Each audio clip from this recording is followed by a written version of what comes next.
Hello guys, good evening. I am coming with another interesting recipe. Masala கடலைப்பருப்பு. அது கடலைப்பருப்பை என்ன பண்ணணும்னா 1 மணி நேரத்துக்கு முன்னாடி வந்து நல்லா ஊற வச்சிடணும். 1 மணி நேரம் உங்களுக்கு டைம் கிடச்சுன்னா அதுக்கு அதிகமாகவும் ஊற வச்சுக்கலாம்.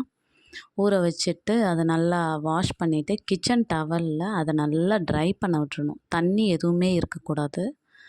நல்லா ட்ரை பண்ணிடணும். இந்த மாதிரி ஒரு கிளாத்தை விரித்து நம்ம ஊற வச்சுருக்கிற கடலைப்பருப்பை போட்டு மேலே அந்த இட்லி துணி இல்லைன்னா வேறு ஏதாவது ஹேண்ட் டவல் இருக்குன்னா அதை வச்சு நல்லா ஒத்தி ஒத்தி எடுக்கணும். அப்போ அந்த அதில் உள்ள தண்ணி எல்லாம் வந்து நல்லா போயிடும்.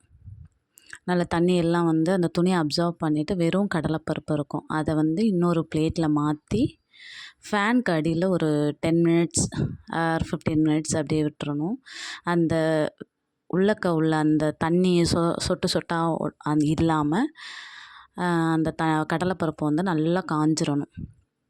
நல்லா காயணுன்னா வெயிலில் வச்சு அந்த மாதிரி இல்லை, தண்ணி மட்டும் போயிடணும். அது கடலைப்பருப்பு ஆனால் ஊறி இருக்கணும். அந்த மாதிரி நல்லா ஃபேன் அடியில் ஒரு 10 மினிட்ஸே மோர் தென் என்ன 5 மினிட்ஸ் கூட ஓகே. அதை முடிச்சுட்டு அதுக்கப்புறம் தேவையான பொருட்கள் அதுக்கு இடையில எடுத்து வச்சிடலாம்.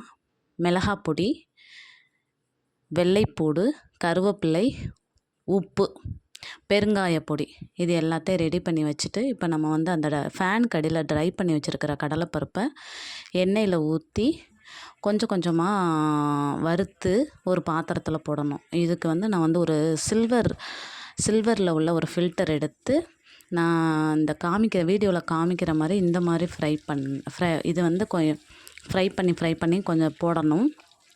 இது கொஞ்சம் பெருசாக இருந்துச்சுன்னா ஈஸியாக இருந்திருக்கும். எனக்கு ரொம்ப சின்னதாக இருந்தனால கஷ்டமாக இருந்துச்சு. கொஞ்சம் பெருசாக இருந்துச்சுன்னா அதை எடுத்துக்கோங்க. அப்படி இல்லைன்னா நீங்கள் எண்ணெயிலே டேரெக்டாக போட்டு அதை ஃப்ரை பண்ணி எடுத்துடலாம். இதை நல்லா நீங்கள் வந்து இப்படி பண்ணுனா இந்த மாதிரி ஃபில்டரில் போட்டு நம்ம ஃப்ரை பண்ணால் எண்ணெய் வந்து அவ்வளோவா நமக்கு இருக்காது. அதுக்கப்புறம் நான் செகண்ட் பேட்ச் எல்லாமே எண்ணெயில் டேரெக்டாக போட்டு ஃப்ரை பண்ணி எல்லாத்தையுமே எடுத்து ஒரு பவுலில் நம்ம என்ன பவுலில் நம்ம வந்து அதை செய்ய போகிறோமோ அதுக்கு ட்ரான்ஸ்ஃபர் பண்ணி வச்சுக்கணும். இந்த மாதிரி நான் ஒரு 2 கைப்பிடி நிறைய கடலைப்பருப்பு ஊற வச்சேன். அதை வந்து ஒரு 3 பேட்சாக பொரித்து எடுத்துக்கிட்டு ஒரு 5 to 7 மினிட்ஸ் ஆகும் நம்ம பொரிக்கிறதுக்கு.